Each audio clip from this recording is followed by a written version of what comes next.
Hi, everyone. My name is Holly Harvey Souze. I'm your admin in the group My Digital Teaching Corner. I wanted to come and share a few little tips and tricks to help your students become engaged and excited about learning. Because I believe, first and foremost, learning should be fun for this your students as well as yourself. Because think about it, who wants to come to a job, teach materials, teach things that are not stimulating or not fun? So I am really going to start at base one. I put myself in the shoes of someone who's not comfortable with technology, someone who is very new to technology, and who wants to learn. So I have a few simple tricks to show you that I use with my class. First, I want to talk about copyright.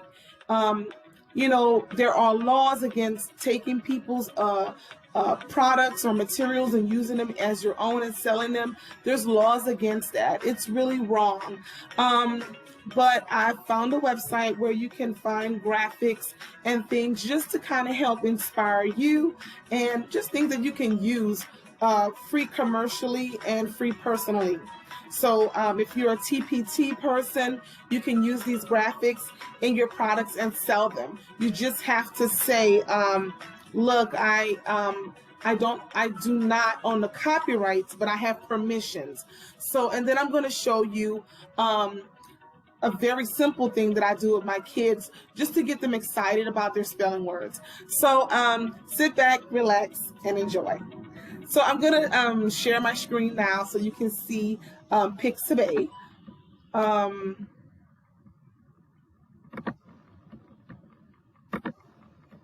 this is the website called Pixabay.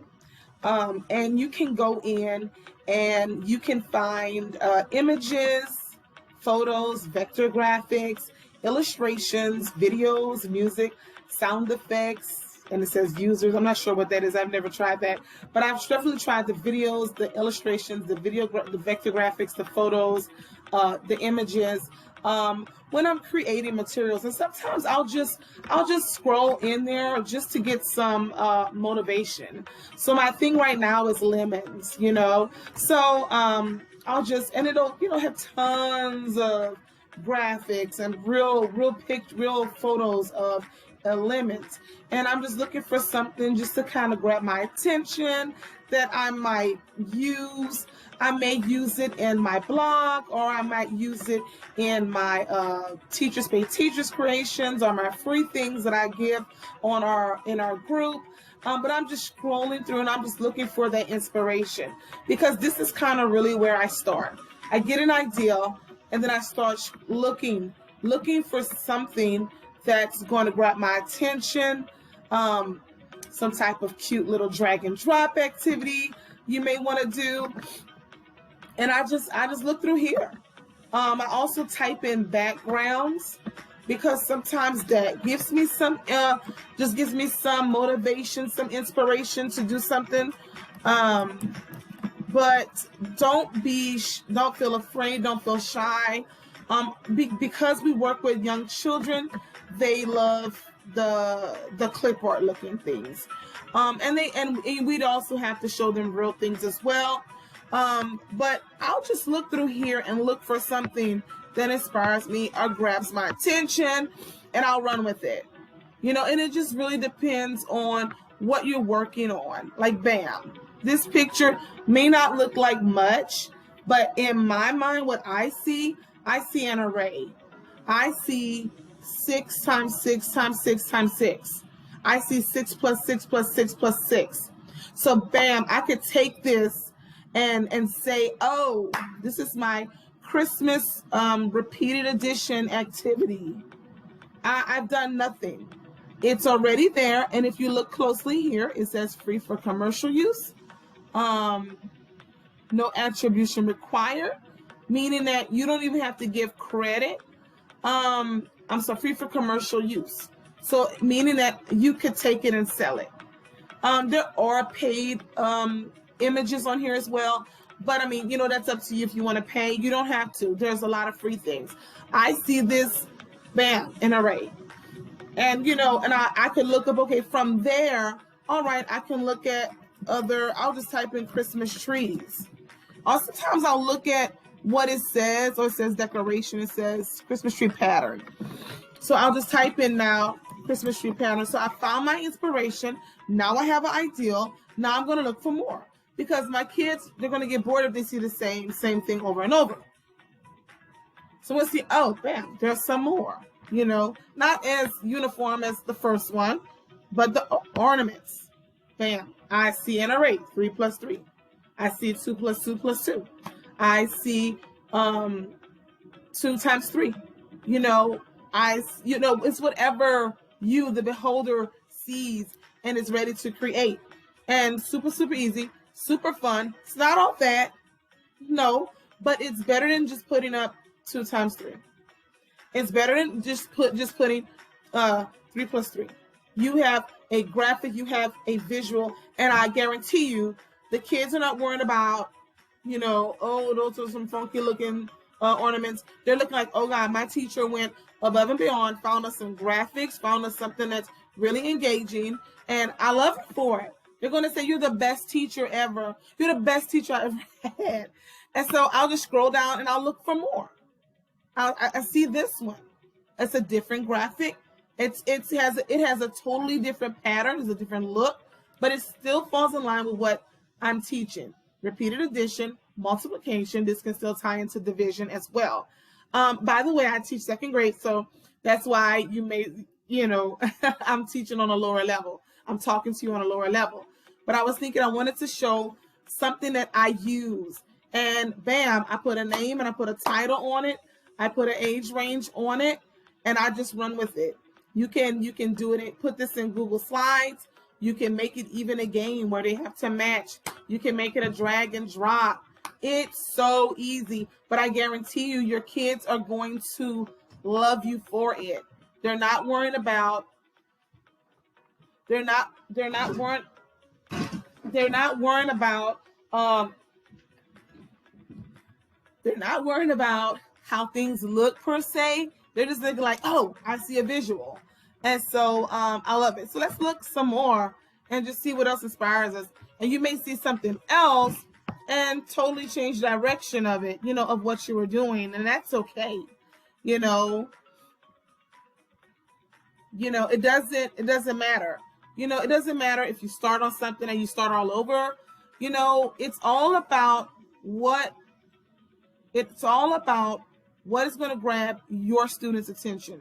What do you know works for your students? So one thing that may work for my class may not work for yours. Or if the kids love a particular thing, then you go with that, And so, and you just keep looking, and keep looking. And you can take this.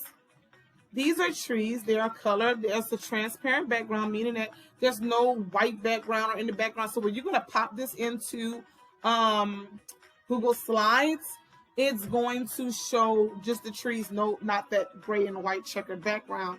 And so you can just copy that and duplicate it for another array. So, the sky's the limit. It just depends on what's your interest and what's your student's interest. This is really cool. And it shows a pattern. You can review patterns here. But here's another array. You didn't have to do it. You didn't have to put it together. You just have to copy this. I usually save it, or sometimes I copy it. Depend if it has a transparent background, I'll save it. So what I'm looking when I save it, I'm looking to see if it's going to be a PNG image or a JPEG, because those you can easily pull into Google Slides easily. The work, I think that's called like a work profile. Those are harder to pull into Google Classroom. I usually try to copy those, or I try to snip a shot of those and pop them into my presentation. But so just to recap, all of this stuff in here, as long as it says here Pixabay license, free for commercial use. As long as it doesn't say not for commercials or anything else, then you're fine. Another place that I go to for really cute clip art is Teachers Pay Teachers, because there are teachers or these people who are graphic designers that will create tons and tons of clip art, but all you have to do is follow their copyright use, whatever they say. So they may say, please just route, put a link in that routes back to my store, let people know that I did this. You just have to give the credit to who it belongs to. So like I'll type in, since it's spring, butterfly clip art. Maybe I want to do something real cute with my class, but I want clip art, and I'm not talented in that area yet. But if you have some information on how to make clip art, I would love to kind of dabble into that and learn. So this one is $4.95. I'm sure there's some free clip art as well, but I just want to, just for an example, I'll click on hers, and I do use edgy clips in some of my creations. And then down here is where she tells you what you can use it for. So she says it is for personal or commercial use, and you have to click more for the terms of use. And then you download that. It's going to open up, and it's going to tell you more. Some people want their images flattened. Some people want their stuff to where people cannot copy their stuff and take it and use it without their permission. So I totally respect that. I totally respect teachers that are creating materials for other teachers. I totally respect the fact that teachers are trying to help themselves. I totally get that. And so I'm not going to open it, but I'm just giving an example. It's not very hard, as long as it's not a difficult description on how to, what to and what not to do with their clip art. I'm fine with that. Hers seems like it was pretty simple. I would go with edgy clips in a minute. So enough on copyright. We just want to make sure we're legal and we're doing things the right way. Now, my kids get spelling words every week, as you can see. And my students need more development with their language, with their vocabulary. And so the spelling words come in our manual just in a straight list with a sentence, and they don't really do anything else with the spelling words. But we're expected to give a spelling test every Friday. So then my students are doing poorly on the test. So what I created to kill two birds with one stone, I created a simple presentation. I just opened up Google Slides through my email, and I put in one slide at a time. The first word was tall.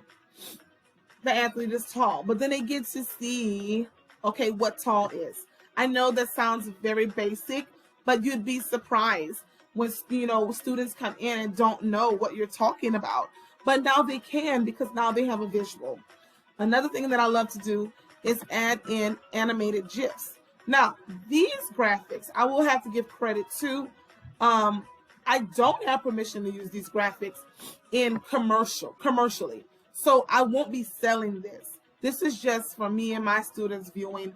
And I just, at the end of it, I'll put the credits, who the pictures belong to. But I love animated GIFs because they're moving, they're doing an action. And I think that children really need to see that, to just build that background knowledge, to create an image in their mind as they're reading different things. So the word is saw. I saw a pretty bird. So I'm just going to go to slideshow, and bam, they read the word, they see the picture, and they're excited about it. I know it seems like this is so simple, but my kids are excited about it. They're doing better on their tests, their spelling tests, and I'm hoping that when we take other assessments, they'll do better on that as well, because we're developing vocabulary. We have phonics here, we have fluency here, we have a lot here, comprehension right here. Jaw. So it says she clenched her jaw. I'm sorry, I need to change this picture because it's a he. But you can see he's clenching his jaw. The other day I spoke with my kids about where's their jaw, and many of them pointed here to their chin. I said, well, it's a part of it, but I said right here, this bone on the side of your face is your jaw. And so just simple things like that. You thought they knew that? They didn't. Draw. I like to draw pictures. And I found a simple little GIF, and they will be amazed. Call me on the phone. Fall. The leaves will fall soon. Just something where the kids can see a visual. Soft.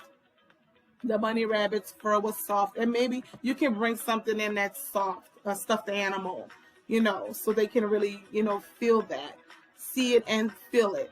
Because I know for some teachers are really hands-on, and that's really great too. You also want to bring in things, not just the digital. You want to bring in things, physical things where they can touch, especially during math. We use tons of manipulatives and different things where the kids can pick up things and manipulate things and work together to build things or break things apart, because that's very important too. Paw, the cat cleaned its paw, ball, kick the ball. Many of my students love soccer, so I'm going to put in an animated GIF of soccer because they love that. So I want to connect to them, and I want to have in mind what are their interests as well. Yawn. I yawn when I am tired. What is more cute than seeing a little baby yawn? Yawn. Fog. The fog was thick. We can have a little discussion about what is fog. Talk about how was it? It's a cloud. Did you know that? So small. The answer is small. I try to match the picture with something with the sentence as best I can. Awful. What is that awful smell? And so I believe that was the last one. So I'm just going to click escape. So, so how did I get this in here? So these animated GIFs, I simply go to Google and I'll type in soccer and I'll type in animated GIF.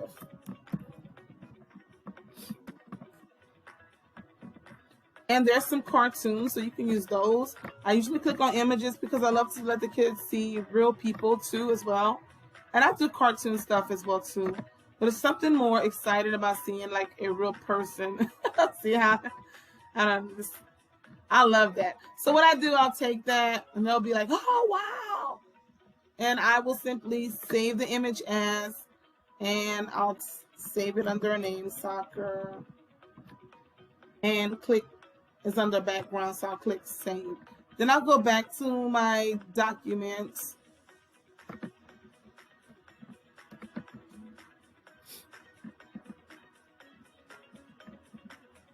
I know it's here, I just can't see it. Oh, there it is.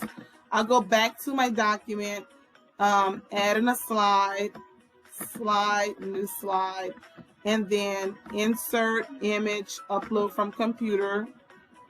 And I was under backgrounds, so I'm going to scroll down and find that background of soccer. Click on it and click open. And then it pops it right in, and you can slide it in. And you use the text box tool to type in a word and then type in a sentence to match. Guarantee you, your students will be glued to the screen. And so this pretty much wraps up everything, the little tips that I wanted to give. Number one, don't take the risk of selling your materials with images in it that you don't have rights to, that you didn't create. Pixabay was that site that I go to and I type in whatever I'm thinking or whatever I am feeling to create. Also, Teachers Pay Teachers is wonderful for finding clip art, but following the creator's instructions on how to use it. Some of it's free, some of it's not.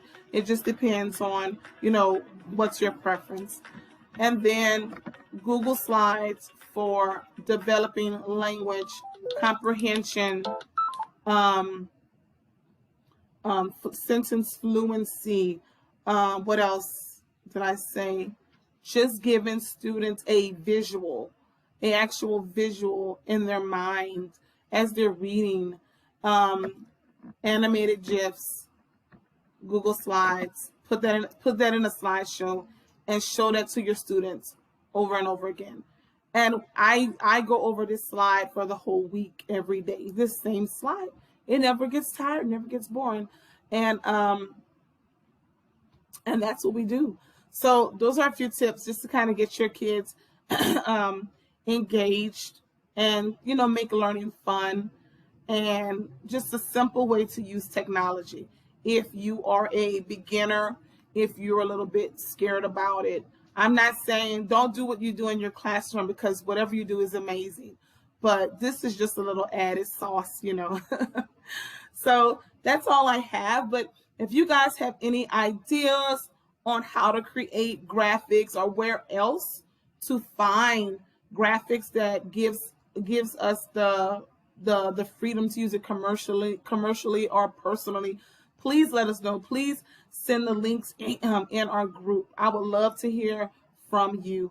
And if you like this video, like it, share it, and just put in the comments what you think, or if you have any other questions about what I've said so far, because we're all here to learn. I know I have a lot more to learn. So thank you for your time. Have a great day.